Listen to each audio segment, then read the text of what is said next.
Bonsoir les amis, j'espère que vous allez bien. Moi c'est Nietzsche le Catalan sur votre écran.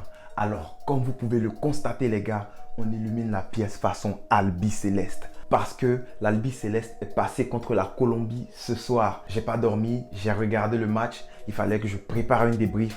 Je l'ai préparé et le voici pour vous. Let's go! Avant de commencer les amis, si vous venez de me découvrir, je vous invite à vous abonner. N'oubliez pas de cliquer la cloche de notification bien sûr pour ne rien manquer. Une fois que c'est fait, vous mettez un pouce bleu.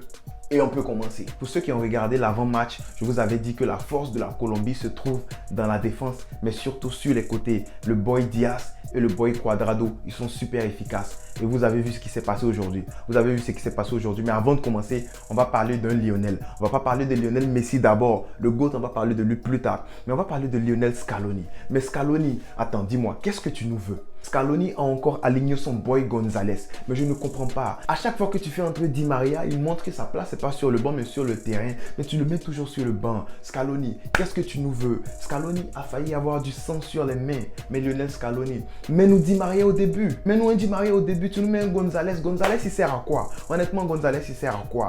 À part cela, Scaloni a aligné les gars qui pouvaient aligner. Il s'y est pris tôt par rapport au remplacement. Donc Scaloni, fais attention à toi. Fais attention à toi. Laisse-nous ce Gonzalez là sur le banc et mets-nous un gars comme Di Maria qui est percutant dès le début.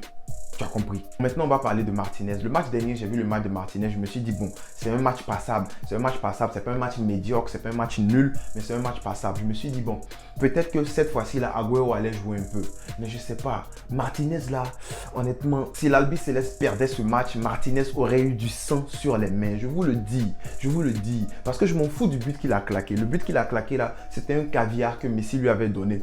Il devait le marquer. Et c'est le même caviar qu'on lui donne plus tard. Mais Martinez n'arrive pas à clouer le but. Martinez n'arrive pas à mettre le ballon dans les filets. Donc le premier but de Martinez à la 7e minute ou la 6e minute là, moi je ne le compte même pas parce que c'est un caviar que Messi lui donne. Les yeux fermés, tu me donnes, je marque. Les yeux fermés, tu donnes à ma chérie, elle marque. Ma grand-mère même au village, elle marque ça. Donc il n'y a rien à faire. Martinez, tu es là pour marquer, tu vas marquer. Là on part à la mi-temps 1-0 pour l'Albi Céleste grâce à un grand Martinez. Grâce à un grand Emi Martinez. Pas ce Lautaro Martinez là, Emi Martinez. En deuxième mi-temps, 60e minute, le boy Diaz, comme je vous l'avais dit dans l'avant-match, que le gars il était rapide. Le gars, les deux boys du côté là, je ne me rappelais pas de son nom, donc j'avais pas dit son nom, mais j'avais dit le gars du côté gauche et Cuadrado à droite, ils étaient super rapides. Mais voilà, Luis Diaz égalise. Il égalise en 2 touches de balle. Il reçoit le ballon, première touche, c'est vers le box. Première touche, c'est vers le box. Et il passe qui? Il passe pesé là ou pesar là, je sais pas. Le gars le prend de vitesse avec une touche de balle. C'est là qu'on voit les grands ailiers. Il n'a pas eu besoin de faire les dribbles comme ci, comme ça. Non. Une touche de balle, il passe pesé là. Et moi, je me dis, bon, il va sortir. De toute façon, le ballon est déjà sorti. Ça, c'est pas un but. Il n'est pas dangereux. Le gars, il arrive à mettre son pied pour enrouler le ballon. Tant bien qu'il sorte, il arrive à enrouler ce ballon-là. Mais je me dis, mais attends. On va perdre ce match-là. Et moi, j'avais dit que si l'Albi Céleste partait en pénalty avec ces gars-là, les tirs au but et Messi, moi, j'ai pas de bonne mémoire avec ça. Donc, je me disais que on allait perdre ça. On allait perdre ce match. Mais après, pendant que le match continue d'aller, on voit que tout le monde veut marquer. Tout le monde veut gagner. J'avais l'impression que les Colombiens ne voulaient pas aller au pénalty. Bon, c'était mon impression. Je sais pas pourquoi. Mais c'est vrai qu'ils défendaient beaucoup. Mais ils essayaient d'aller marquer en contre. Ils avaient la chance de finir le match là, il aurait fini. Donc c'était un match qui était plein d'occasions. La possession était de 51% pour l'Argentine et de 49% pour la Colombie. Donc c'était vraiment équilibré. 14 chaud du côté colombien, très chaud du côté argentin. Par contre, c'était encore un combat de boxe ou un combat de catch. 47 fautes commises par les deux équipes. En tout cas, les gars étaient prêts à découper Messi. Les gars étaient prêts à se découper entre eux. Je sais pas les boys colombiens là, qu'est-ce qu'ils prennent avant de venir jouer là. Mais les gars, c'était chaud. Mais les choses que j'ai pas appréciées dans ce match, les choses que je n'ai vraiment pas appréciées dans ce match, les gars, c'est le côté des Colombiens. Les gars, ça prenait 10 minutes pour faire un mur. Quand même, les gars, il faut qu'on se respecte là. Les gars perdaient trop le temps. C'est pour ça que je dis, je sais pas s'ils voulaient aller au tir au but ou s'ils voulaient gagner le match en temps réglementaire. Comment vous pouvez prendre 10 minutes juste pour placer votre mur? Aussi, moi, j'aime pas trop parler des arbitres. J'aime pas trop parler de l'arbitrage. Mais les gars, on a tous vu. Sanchez a retenu le maillot de Otamendi. Ça, c'est quoi? Ça, c'est un penalty. Moi, je me disais même, est-ce que l'arbitre là, sa famille n'a pas été prise en otage par les Colombiens? Mais les gars, répondez-moi. Parce que là, tout le monde sait que c'est un penalty. Au pire, tu vas voir la VAR. Si tu ne vois pas, va voir la VAR. Tout le monde te demande d'aller voir la VAR. Va voir la VAR. Côté argentin, il y avait un gros manque de réalisme. Un gros manque de réalisme devant les buts. Martinez, s'il te plaît mon gars, faut sciencer. Martinez, faut sciencer. Tu es un attaquant, tu es devant les buts, il y a un seul joueur dans les poteaux. Martinez, tu peux pas tirer sur le joueur. Tu peux pas tirer sur le joueur. Ouvre un peu ton pied ou bien croise un peu ta frappe. Mais Martinez, je comprends pas. C'est ce gars-là que nous, on voulait acheter à 120 millions au FC Barcelone. Mais non, je préfère garder Braithwaite. Je suis désolé. Mais Martinez, tu peux pas manquer ça. Ça, c'est l'immanquable.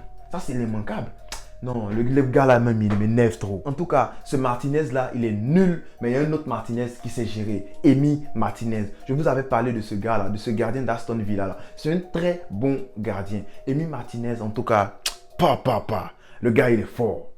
Emi Martinez sauve l'Argentine pendant le match. Il sauve l'Argentine dans les tirs au but. C'est l'homme du match. Pour moi, Emi Martinez, sans lui, l'Argentine ne passe pas. Aujourd'hui, là, c'est Emi Martinez, l'homme du match pour moi. Respect à Messi pour la passe D. Respect à Messi parce qu'il est en train de faire une grande compétition. Il est en train de faire une grande Copa América. Mais ce match-là, il est pour Emi Martinez. Emi Martinez a sauvé des ballons. Il a sauvé des ballons, il a sauvé des frappes. Il a sauvé des tirs au but. 3 tirs au but sauvés par Emi Martinez. Un trash talking. J'entendais, moi j'avais la tablette en main. J'avais la tablette, je regardais le match et puis j'entends Mérame. C'est là que je dis à ma femme, mais bébé, ça veut dire regarde-moi. Et puis après, je vois le commentateur dire ouais, Emi Martinez est en train de trash talk contre le gars. Mais bon, ça c'était le penalty qui a été marqué. Mais après ça, il a continué son trash talking. Yerry Mina, il a déconcentré Yerry Mina. Il a déconcentré les deux autres boys. Il a arrêté leur penalty. Emi Martinez, performance XXL. Respect, big respect, mon gars. Je vais m'acheter un maillot argentin, je vais le floquer Emi Martinez parce que ce gars-là, grâce à lui, Messi part en finale. Et en finale, Messi va rencontrer qui? Son bon petit Neymar au Maracana Stadium. Ça sera un match à ne pas manquer parce que le Brésil est très en forme. Est-ce que l'Argentine pourra battre le Brésil pour enfin donner cette coupe à Messi parce qu'il la mérite? On va voir. En tout cas, il y aura un match prévu par rapport à ça. On est ensemble les gars, on garde le sourire. À bientôt pour une prochaine vidéo. Skrrr.